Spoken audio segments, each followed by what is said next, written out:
चलिए बात फटाफट से पीएफआई की भी कर लेते हैं, क्योंकि एनआईए ने पॉपुलर फ्रंट ऑफ इंडिया यानी पीएफआई के खिलाफ कार्रवाई को तेज कर दिया है।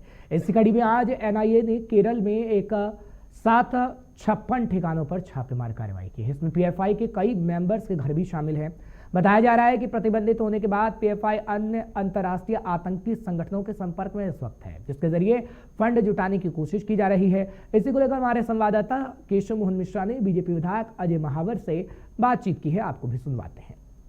में पीएफआई के 56 ठिकानों पर लगातार जो है इस वक्त जांच चल रही है और लगातार जिस तरीके से पीएफआई पर बैन का जो प्रोसेस इस वक्त जारी है और जगह जगह इस तरीके से इस वक्त केंद्र सरकार की कार्रवाई चल रही है। हमारे साथ इस वक्त ज्यादा बातचीत करने के लिए विधायक अजय महावर मौजूद हैं, बातचीत कर लेते हैं। सर, पीएफआई पर बैन है, लगातार छापेमारी चल रही है, आप किस तरीके से देख रहे हैं?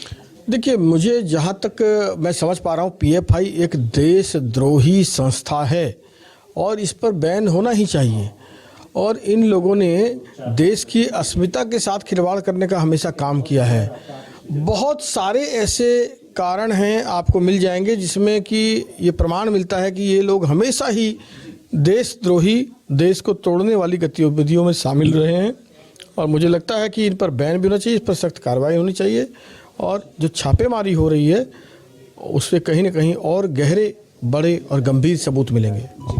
जिस तरीके से देखा गया कि अलग अलग जगहों पर छापेमारी की गई और तमाम ऐसे सबूत भी मिले हैं, लेकिन अब केरल हो या अन्य राज्यों में, नॉर्थ के राज्यों में छापेमारी चल रही है, बैन है, लेकिन तब भी उनके कार्यकर्ता एक्टिव हैं। आपको क्या लग रहा है कि सरकार की जो कार्रवाई है अभी और कितनी तीव्र होने की जरूरत है? ये तीव्र हो रही है और होने की और भी जरूरत है। देखिए, इसमें फॉरेन फंडिंग भी है और ये ऐसे नहीं है, इनके तार जो है आतंकवादी संगठनों से जुड़े हुए हैं। टेरर फंडिंग है इनके साथ, जो किसी न किसी माध्यम से आते हैं। स्लीपर सेल भी इनके बहुत हैं। इनकी तकरीरें जो होती हैं वह भी देश के खिलाफ हैं।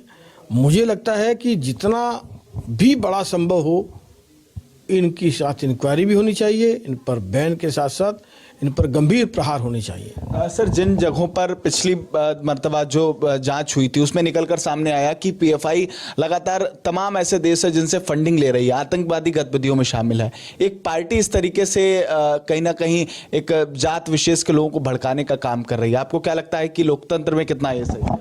मैंने आपसे क्या कहा कि अब तक की सरकारों ने इनको पोषित रखा था तुष्टीकरण की राजनीति के कारण, धर्म आधारित राजनीति और वोटों के लालचों में। अब जो सरकार केंद्र की काम कर रही है वह इन पर विश्वास नहीं करती है, वो राष्ट्रवाद पर विश्वास करती है।